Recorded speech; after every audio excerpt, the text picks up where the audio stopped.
Não busque exaltação no seu próprio casamento. Não busque os seus próprios interesses primeiro. Busque os interesses do outro, se alegre na satisfação do outro. Imagine uma vida sexual onde o cônjuge busca primeiro a satisfação do outro. Imagine isso. Que brilho, que vigor, que deleite, que constância. Que delícias você pode experimentar no seu casamento, porque você seguiu essa lei simples, buscar a satisfação do outro em primeiro lugar.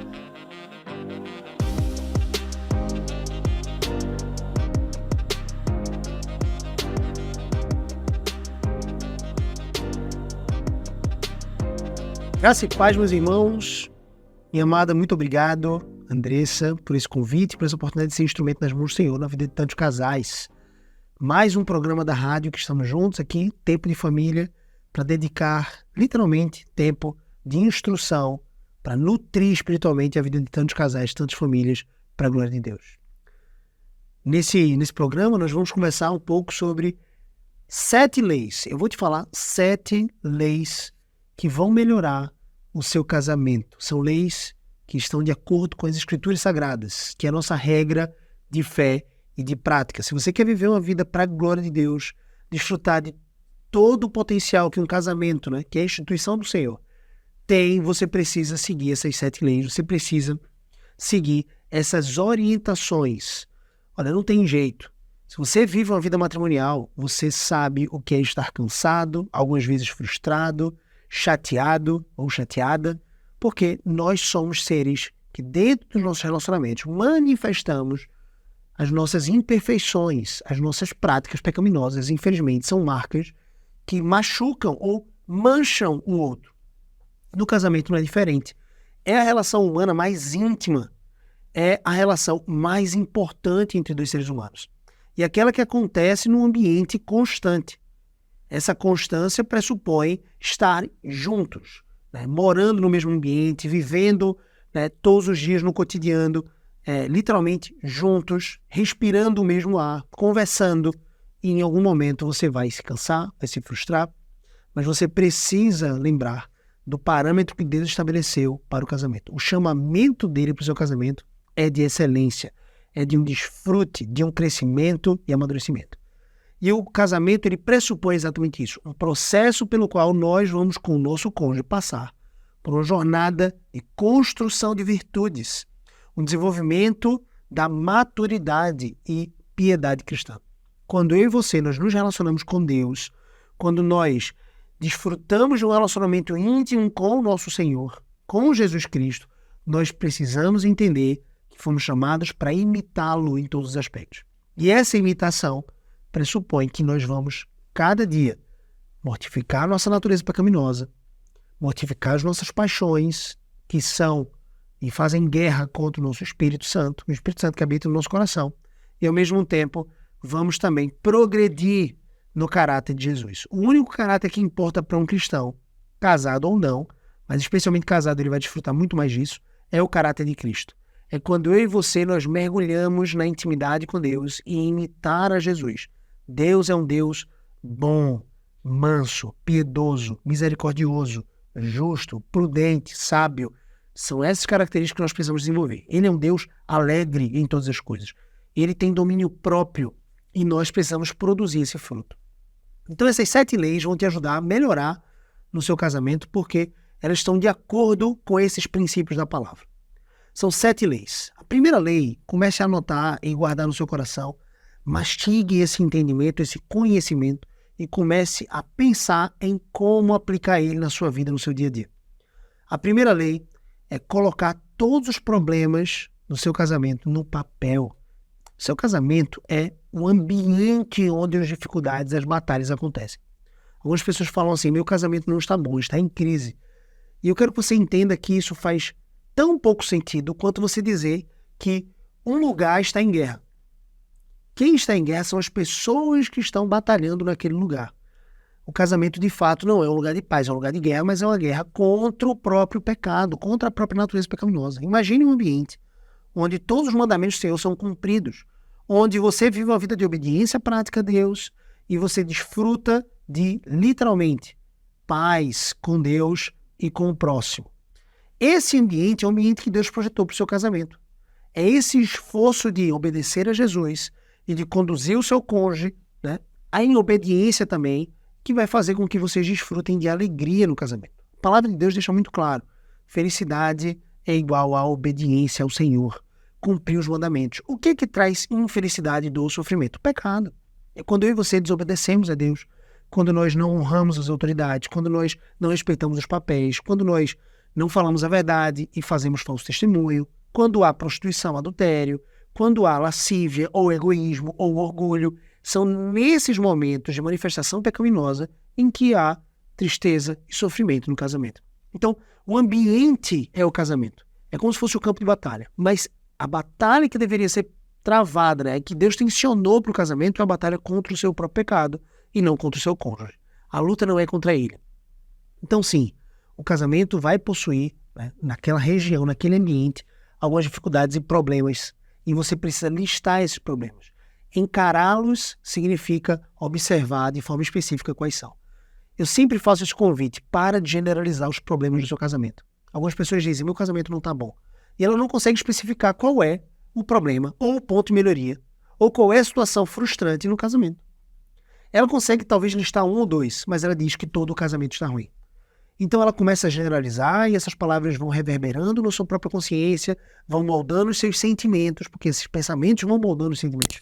E aí essa pessoa logo se frustra por inteiro no casamento e não consegue mais colher a alegria dele. Se você foi chamado por Deus, né, como homem casado, como mulher casada, você foi chamado para viver uma vida de alegria, e não de facilidade, mas de alegria. E essa alegria e contentamento vem da gratidão a Deus pela possibilidade de viver uma vida matrimonial com a pessoa com quem você está casada hoje. Então, nesse ambiente digamos assim, de guerra, você precisa começar a usar estratégias para vencer essas batalhas. E essa estratégia não significa que você vai vencer o seu cônjuge, porque a batalha não é contra ele, mas sim contra si mesmo. Contra o próprio pecado de vocês que fazem guerra, né, um contra o outro e causam tristeza e sofrimento. Então essa primeira lei é colocar os problemas, os pontos de melhoria do seu casamento no papel. Ser específico em relação a quais são esses problemas. Todo casamento, né, ele vai possuir dificuldades, problemas, desafios. São duas pessoas diferentes, distintas, pecadoras, estão num relacionamento íntimo e precisam crescer em santificação. Esse é um esforço diário que requer intencionalidade e, ao mesmo tempo, busca pelo conhecimento de Deus e a busca pela prática daquilo que Deus nos ensina. Conhecer e praticar. Conhecer mais e praticar mais. É essa jornada dentro do casamento. Quando você estagna, quando você não cresce em conhecimento, você provavelmente também não vai crescer na prática daquilo que é bom e o seu casamento provavelmente vai cair, né, em tremenda dor e sofrimento. Então, para você entender qual é a melhor estratégia, você precisa listar quais são os problemas. Problemas reais, problemas centrais. Será que o seu casamento tem algum tipo de dificuldade específica? Olhe para ela. Quando você faz esse exercício de colocar no papel, 50% da solução já aparece naquele exato momento. Quando você fica generalizando, você continua sem soluções. Você continua desaprovando o seu próprio relacionamento, que é o único que Deus te deu na vida. Deus te chamou para um único casamento, então você precisa, literalmente, vivê-lo na melhor versão possível. E essa melhor versão possível diz respeito a vivê-lo para Deus. Então, coloque no papel. Quando você fizer isso, 50% dos problemas já serão resolvidos facilmente, facilmente, e você, literalmente, junto com o seu cônjuge, olhando para esses problemas e desafios, você vai conseguir listar soluções práticas e específicas para aqueles problemas. Os problemas e desafios no casamento foram feitos para serem superados juntos, para trazerem ensinamentos. Quais são os ensinamentos que eu posso aprender na busca dessas soluções? Então, existem algumas dificuldades que eu consigo listar aqui. O meu cônjuge consigo listar outras dificuldades. Nós vamos olhar para aquilo que é prioridade e vamos resolver essas dificuldades juntos. Algumas são mais simples, outras são mais complexas mesmo. Dizem respeito a camadas mais profundas de comportamento ou de hábitos pecaminosos. Então, vocês precisam lidar de forma objetiva e específica. Quando você deixa a generalização, você busca soluções específicas, elas começam de fato a aparecer e você vai poder orar de forma intencional. Tem pessoas que oram assim: Deus, meu casamento não está bom. E aí eu consigo imaginar o próprio Deus pensando: mas em que não está bom? De onde vem essa insatisfação? Será que é uma insatisfação simplesmente generalista? porque você gostaria de algo diferente, mas você não sabe nem o que pedir. Se você não sabe o que pedir, como é que você vai literalmente colocar aí diante de Deus em oração? Então, faz muito sentido você colocar no papel. Segunda lei é importantíssima. Investa tempo para pensar e também escrever, um hábito importante. Talvez um bloco de notas no celular, talvez um caderno de capa preta bem selecionado para esse tipo de situação no casamento, talvez. Invista um tempo para pensar e escrever em todas as virtudes que você admira no seu cônjuge. Muitas pessoas param de admirar o cônjuge porque param de investir tempo na contemplação das suas virtudes. Então você precisa contemplar as virtudes do seu cônjuge. É assim que nós adquirimos bons sentimentos. Os sentimentos são gerados a partir da contemplação. Que tipo de sentimento você tem quando você contempla um sol, um céu limpo, sem nuvens, pássaros, né, de repente voando ali de forma bela, e você consegue contemplar aquele dia bonito? Você consegue sentir que tipo de sentimento? Quando você vê uma paisagem no campo, quando você vê animais pululando ali no campo, quando você vê, de repente, a atuação da natureza, Deus agindo ali, mantendo todas as coisas. Ou imagina um dia que você pegou um avião e você foi na janela e você contemplou todas aquelas paisagens, aquele verde, ou então aqueles prédios todos, e você pensou, nossa, como eu sou pequeno, como nós somos pequenos, como Deus é soberano e governa sobre todas essas coisas. Você contemplou e uma camada de sentimentos veio acompanhada da contemplação. Quando você para de fazer, é natural que muitos cônjuges, com o passar do tempo, parem de fazer isso. Quando você para de fazer isso em relação ao seu cônjuge, é perceptível. Você vai começar a acumular os seus pensamentos apenas dos pontos de melhoria, apenas dos defeitos, apenas daquilo que é insatisfatório no seu ponto de vista. Você vai conduzir a sua mente para tão somente pensar naquilo que está faltando. A mente humana naturalmente está inclinada para pensar naquilo que é negativo ou naquilo que falta, e não naquilo que tem. Por isso que nós facilmente, né, nos desviamos da gratidão. E a gratidão é uma força motriz para você ter sentimentos poderosos que são, de fato, produtivos para o seu casamento. Deus projetou isso, por isso que ele investe tantos e tantos versículos na Bíblia para dizer, fazei tudo em ação de graças. Tenham ações de graças. E vocês louvem ações de graças. E comece a agradecer, comece a viver uma vida de alegria, de gratidão. Porque ele sabe que nós precisamos da gratidão. Então faz quanto tempo que você não contempla as virtudes do seu cônjuge? Faz quanto tempo que você não para pensar, metrificar, colocar no papel, admirar aquela característica do seu cônjuge?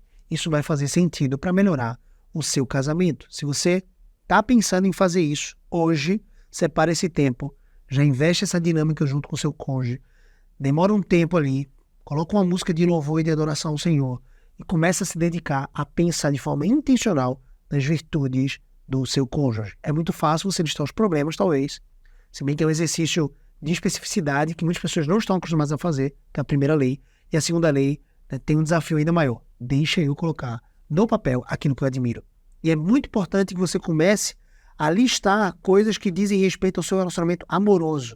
Eu vejo muitos cônjuges cometendo o erro de simplesmente colocar assim, ela é uma excelente mãe. Meu marido é um excelente pai. É um excelente companheiro para os filhos. Não, pensa em características virtuosas do seu marido, da sua esposa, que dizem respeito ao seu relacionamento conjugal. Você pode depois descambar para essas outras áreas, né, áreas mais adjacentes e importantes, certamente. Ele é um cara esforçado, é um trabalhador, é um bom pai, é um companheiro, né? Mas, sobretudo, pensa nas virtudes que dizem respeito e tocam no seu relacionamento amoroso, ok? Terceira lei importante. Coloque a Bíblia como fundamento e o centro do seu casamento. A palavra de Deus, ela não apenas traz entendimento sobre a vida e como viver uma vida abundante nesse mundo, mas ela também traz as verdades do reino eterno. Ela conduz o ser humano para a cura de sua alma, para a ressurreição da sua alma, da sua existência, para a eternidade com Cristo. É a mesma palavra que traz o entendimento de quem nós somos, é a mesma palavra que disse haja luz e houve luz no princípio, ou que disse Talita come, menino levanta e anda, e a menina que estava morta ressuscitou. Ou disse Lázaro sai para fora, e o homem morto de 4 dias saiu daquele túmulo. Essa é a palavra poderosa, essa é a palavra que lançou as bases do mundo. Essa palavra de Deus é a fonte de toda a vida, porque ela aponta para o próprio Cristo, que é Senhor de toda a vida. Então, meditem na palavra de Deus todos os dias. Todos os dias. Faz quanto tempo que você não lê a palavra de forma sólida, de forma consistente?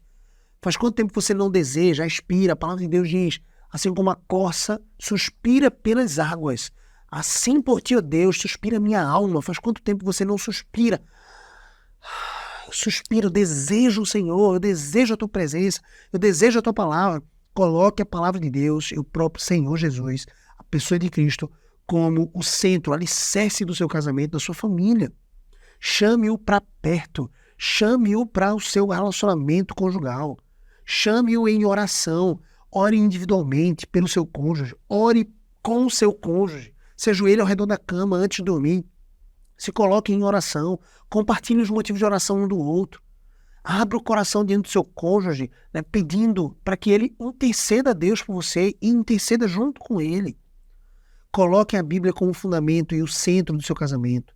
Medite na palavra de Deus. Meditar diz respeito não apenas a ler, mas a mastigar aquelas palavras como alguém que desfruta do seu sabor e aplica esse conhecimento à sua própria vida.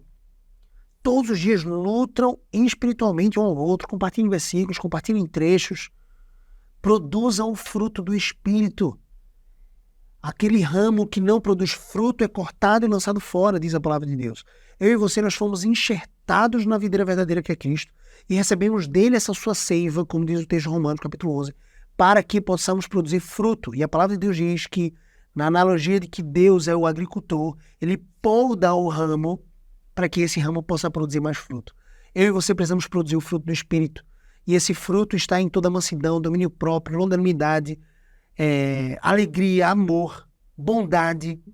Todo esse fruto, que são camadas desse fruto, né, fazem parte da vida de um cristão produtivo. Se você produz esse fruto na sua vida, não vai ter espaço para grosseria, não vai ter espaço para arrogância, não vai ter espaço para você se sentir superior ao seu cônjuge, não vai ter espaço para desafiar o seu cônjuge, competir com o seu cônjuge, não vai ter espaço para você degladiar um ao outro, não vai ter espaço para você ofender, não vai ter espaço para você menosprezar, ignorar, não vai ter espaço para você ir ficando irritado, deixar o sol sobre a sua ira, que é uma das nossas leis aqui.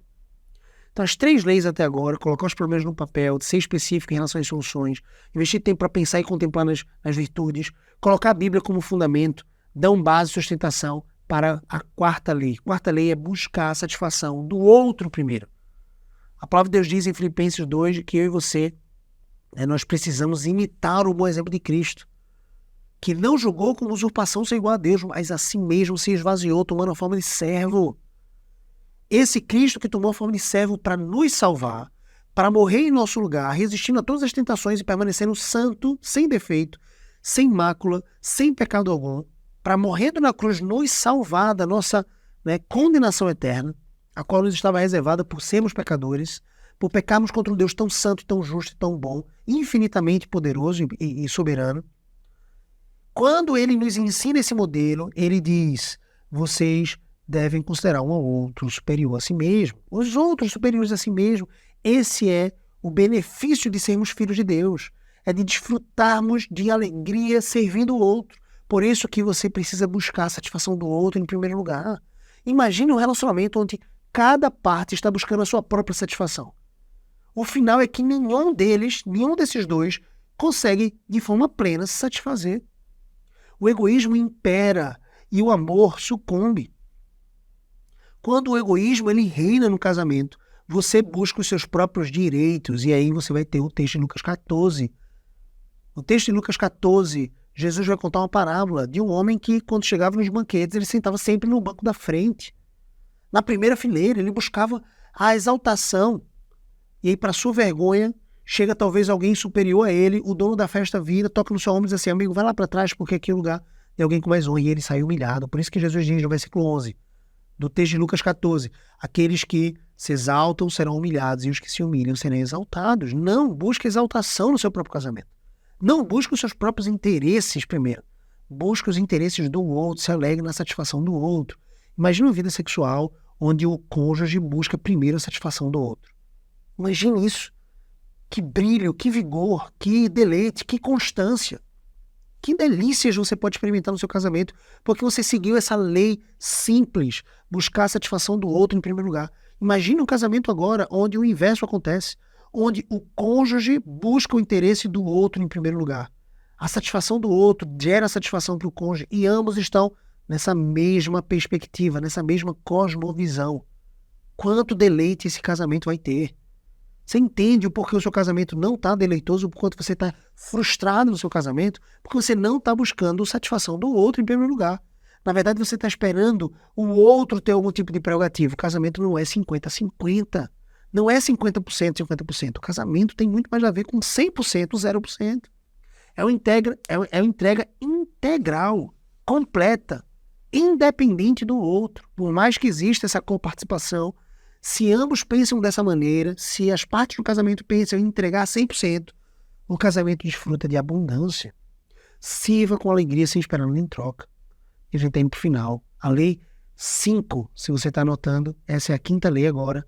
Se aconteceu algo que deixou irritado, e vai acontecer, se não aconteceu ainda porque você não está casado por tempo suficiente, se aconteceu algo que te deixou irritado, frustrado, frustrada, não fale na hora. A irritação ou a irritabilidade não é um convite para você falar. E parece que é, né?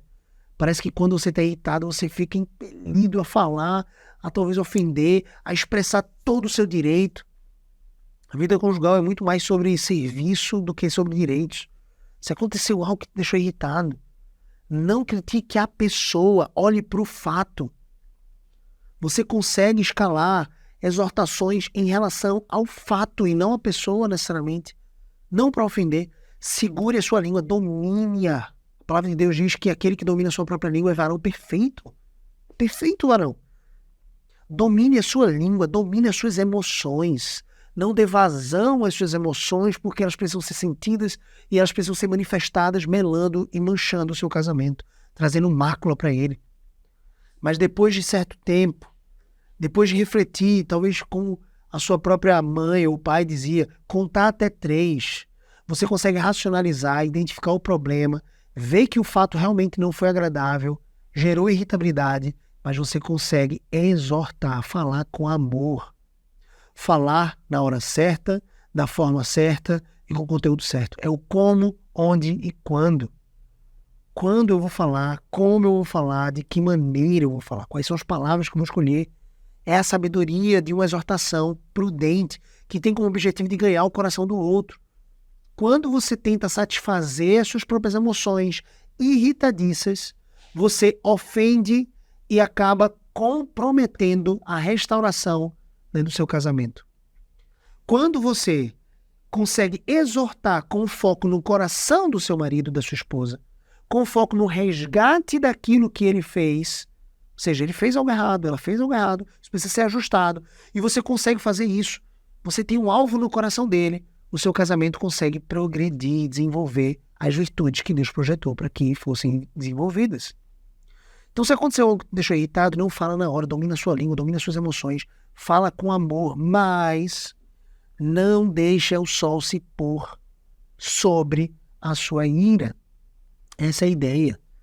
Ou seja, pode ser que eu não fale na hora, naquele exato momento, eu respirei, contei até 3, vou procurar uma oportunidade boa para falar, mas eu não posso deixar o sol se pôr até ter falado. Eu não posso ignorar, né, aquilo que de fato aconteceu. O fato foi errado, causou irritação, não foi ideal, o meu cônjuge falhou. Eu preciso ser instrumento nas mãos de Deus para ajudá-lo a enxergar isso, ajudá-la a enxergar aquilo que foi errado, que foi desagradável. E eu vou ser usado da melhor maneira, com sabedoria. No onde, quando e da maneira, no como correto. Só que eu vou fazer isso antes do sol se pôr, no sentido de não deixar amargura no meu coração.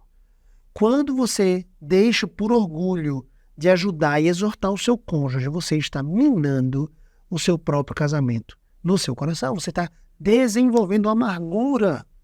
E essa raiz de amargura vai cobrar o seu preço. O preço é muito alto. Então, tome a iniciativa humilde de exortar o seu cônjuge da maneira certa, no momento certo, da forma certa.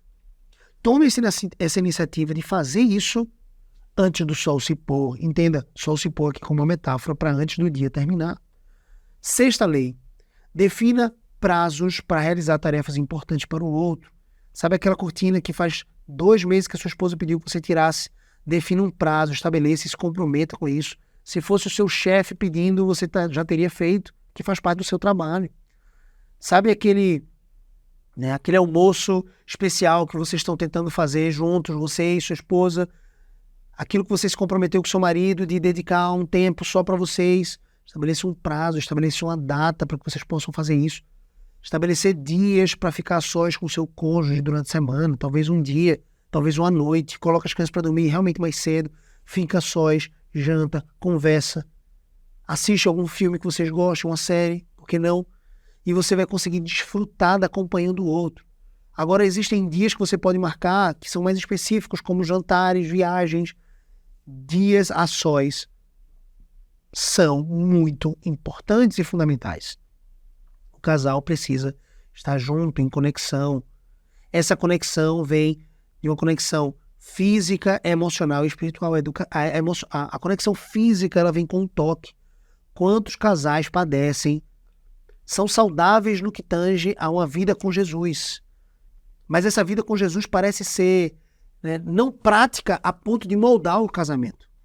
Uma vida com Jesus, uma vida de relacionamento íntimo, de produção do fruto do Espírito, pressupõe que você vai viver o seu casamento tocando no seu cônjuge. Como assim tocando, Gabriel? Literalmente beijando, dedicando tempo para ficar sós. Então, eu tenho uma vida que é um relacionamento até saudável com Jesus. Eu tenho uma fé sincera. Eu busco uma vida de santificação. Mas você não está buscando beijar o seu cônjuge, tocar no seu cônjuge, abraçar o seu cônjuge, ficar perto do seu marido, da sua esposa. Desculpa, você não entendeu a aplicação do evangelho no seu casamento. E o seu casamento é uma das áreas, talvez a área mais importante da sua vida humana. Ela vai repercutir no seu trabalho, no seu legado, nos seus filhos, na sociedade como um todo. Nós precisamos de casamentos fortes, casamentos de pessoas que glorificam a Deus, pessoas que vivem uma vida de intimidade com o seu cônjuge. Então, essa conexão física, ela é importante. Volte a tocar no seu cônjuge. Deixa o celular de lado no carro, toca na mão do seu marido, toca na coxa da sua esposa, faz um cafuné na cabeça. Nesse exato momento, talvez, vocês estejam escutando esse programa da rádio e o seu marido está lá dirigindo e você está mexendo no celular, resolvendo alguma coisa da feira, da casa, dos filhos que estão indo para a escola, fazendo alguma coisa que realmente é importante. Mas saiba, não é mais importante do que estar com a mão em contato com o seu cônjuge. Olhe nos olhos, lábio nos lábios, mão na mão. Você entende isso? Sinta valor. Isso precisa ser importante para vocês. Deixe o celular de lado, deixe essa conversa para depois. Essa resolução que você está fazendo com qualquer que seja a pessoa, na empresa, na sua casa. Às vezes o filho está com alguma coisa, você está resolvendo alguma coisa e você está perdendo a oportunidade de estar em contato físico com o seu cônjuge, com o seu marido, com a sua esposa. Nada é mais importante que isso para os seus filhos, ou para a sua família, ou para qualquer outro relacionamento que você tenha na vida nessa terra. Nada vai ser mais importante do que você seguir esses princípios bíblicos. E uma conexão emocional. Ouça o outro, faça o outro sentir de fato importante. Aquilo que ele tem para falar é importante. Dê importância para aquilo que ele tem para falar. Ouça com atenção, com ouvidos e com coração. E uma conexão espiritual. Ore com o seu cônjuge. Conexão física, toque. Conexão emocional, ouvir. Conexão espiritual, orar. Tocar, ouvir, orar. Se conecte com o seu cônjuge. Definam prazos também. Estabeleçam dias para vocês dedicarem de forma intencional momentos especiais. E esses momentos especiais é bom que podem ser até simples, alguns mais complexos, requerem talvez mais investimento financeiro e vale a pena isso. Mas é muito importante que você dedique tempo para estar a sós com o seu cônjuge. Sétima e última lei. Busquem o ambiente certo para desenvolver as virtudes no seu casamento. O ambiente certo envolve as pessoas certas e envolve o conhecimento certo para aprender sempre juntos e frutificar ainda mais no casamento. Algumas pessoas pensam que desenvolver um relacionamento conjugal saudável, abundante, feliz, magnífico, próspero, feliz é algo intuitivo. Você não considera intuitivo adquirir uma habilidade nova no trabalho. Então você faz um curso, então você faz algum tipo de treinamento, você investe tempo, horas e horas para aprender. Mas no casamento você acha que simplesmente você cruzar os braços ou simplesmente chegar em casa, dar um beijinho na testa, vai resolver qualquer coisa. Não vai. Você precisa entender que nem todo conhecimento, especialmente em relação ao casamento, é intuitivo. É fruto do seu senso comum, daquilo que você observou simplesmente. Às vezes você precisa de ferramentas. Às vezes você precisa de intencionalidade, de um conhecimento novo que vai abrir a sua mente. Eu sempre digo, eu e Andressa, a gente cresce todos os dias em relação ao nosso casamento. A gente aprende todos os dias. Nós estudamos, lemos livros, nos expomos a grupos de discipulado, a congressos, palestras, eventos. Nós nos expomos a estudar sobre esse assunto para compartilhar com vocês. Nós nos expomos a treinamentos. Nós fazemos isso para crescer. E eu posso dizer, existem alguns ambientes que você consegue ter algumas explosões de crescimento. Então você está crescendo num ritmo constante, isso é bom. Você está crescendo com seu marido, com sua esposa, você está desenvolvendo virtude, você está melhorando o seu relacionamento, ajustando algumas coisas, e então você participa talvez de um evento, de um congresso, você participa de uma palestra, você participa de um treinamento, como é o caso do Casamento Abundante. E aí nesse dia existe aquela explosão de crescimento. Parece que você avança 10 anos de amadurecimento em um dia. Isso acontece. Mas isso acontece para quem se expõe a esse tipo de ambiente. Para de achar que você é autossuficiente, busca pessoas, ambiência. Os sábios andam com os sábios. Na sua mesa, quem está sentando? Casais maduros, casais que vivem um relacionamento abundante, casais que buscam o entendimento e a compreensão, ou casais que já são soberbos e acham que são suficientes, ou que não podem aprender mais nada, ou que a vida é realmente sobre trabalho e ganhar mais dinheiro. Quais são as rodas que você tem circulado, sentado, quais são as mesas? Não sente na mesa dos escarnecedores, sente na mesa daqueles que buscam a piedade, daqueles que buscam um relacionamento íntimo, daqueles que buscam frutificar em suas relações conjugais. Busca o ambiente certo, com as pessoas certas, com o conhecimento certo. E para isso eu posso dizer, nós realizamos aqui em maio o nosso primeiro evento presencial, Casamento Abundante. Foi na verdade uma manhã, até o início da tarde, e agora nós vamos realizar um outro evento, o mesmo Casamento Abundante, lá em Alphaville, em São Paulo. Ore por esse evento, ore para que os casais que estão se inscrevendo possam ser abençoados. É um dia inteiro comigo e com a Andressa, começando 8 da manhã, indo até 6:30 da noite, uma pausa rápida para o intervalo de almoço, e a gente mergulhando em ferramentas, princípios bíblicos para edificar famílias, para que casais possam crescer e amadurecer 10 anos em um dia. Ferramentas como laudo conjugal, RCA, DCA, MPP e tantas outras ferramentas. É literalmente um dia, uma imersão, para você aprender a como construir um casamento abundante para a glória de Deus. São 10 horas de conteúdo. Se nesses 35 minutos que você está aqui comigo, você aprendeu, você já consegue pensar em algumas aplicações práticas para o seu casamento que vão trazer algumas transformações. Imagina a gente caminhando por 10 horas juntos. É um evento de impacto absoluto.